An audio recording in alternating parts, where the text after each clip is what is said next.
I am never going to make it home. Nope.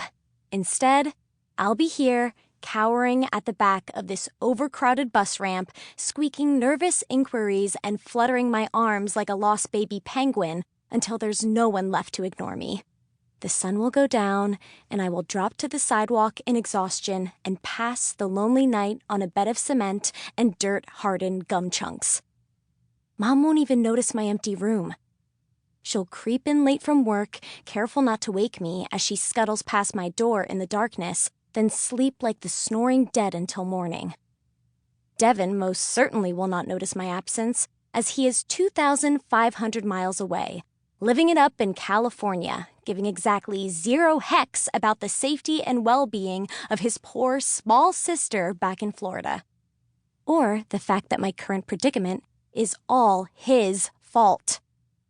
I should be halfway home by now, riding shotgun and enjoying the sweet AC of his pickup, not contemplating the 8 sprawling bus lines outside school like I'm searching for an escape route out of the endless catacombs. A hard nudge to the shoulder sends me flying nose first into the backpack of the 8th grader in front of me. I jump back, mortified. The nudger, an extra tall boy in head-to-toe camo, mumbles a weak, "Excuse me." Without a backward glance, he slides into the line on my right. Normally, I would feel a little more offended, but right now, all I can do is admire his superior intellect. He knows what bus to get on. The girl attached to the backpack I bumped into has now turned and is looking at me, all like, "Excuse me?" So I join the club and mutter a pitiful, "Excuse me?" of my own. She tosses her long blonde hair, then gives a little shrug, like she wasn't just staring daggers at me, and slides into the line on my left. Which creeping blob of noise and indifference to choose? My hesitation has put me dead last no matter which line I pick. By the time I'm close enough to catch a glimpse of the driver, who I can only pray is the same as this morning's, the other buses will be closing up and driving away. No margin of error here.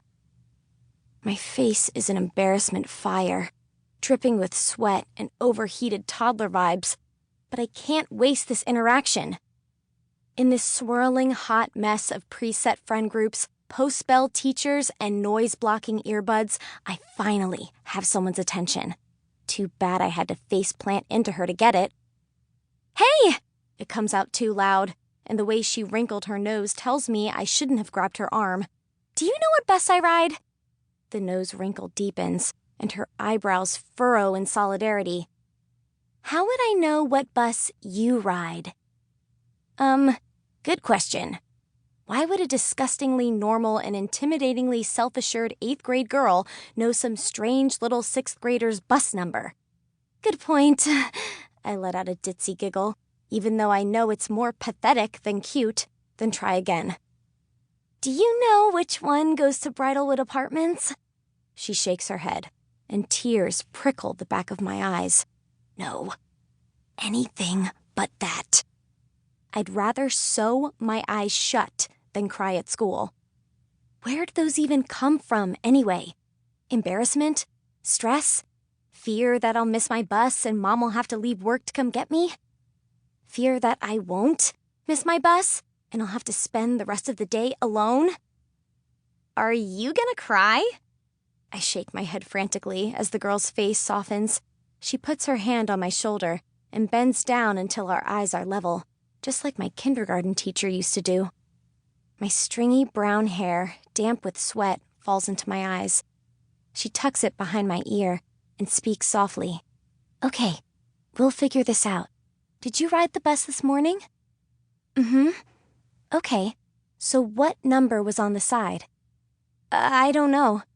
I was so worried about where I was going to sit inside the bus that I paid absolutely no attention to the outside this morning. It was big. It was yellow. It pulled up to the stop. That was enough for me. "Didn't your mommy tell you?" "My mommy?" Welp, it's official. I will relive this conversation writhing in shame every time I wake up in the middle of the night for as long as I live. I shake my head and pray for an earthquake.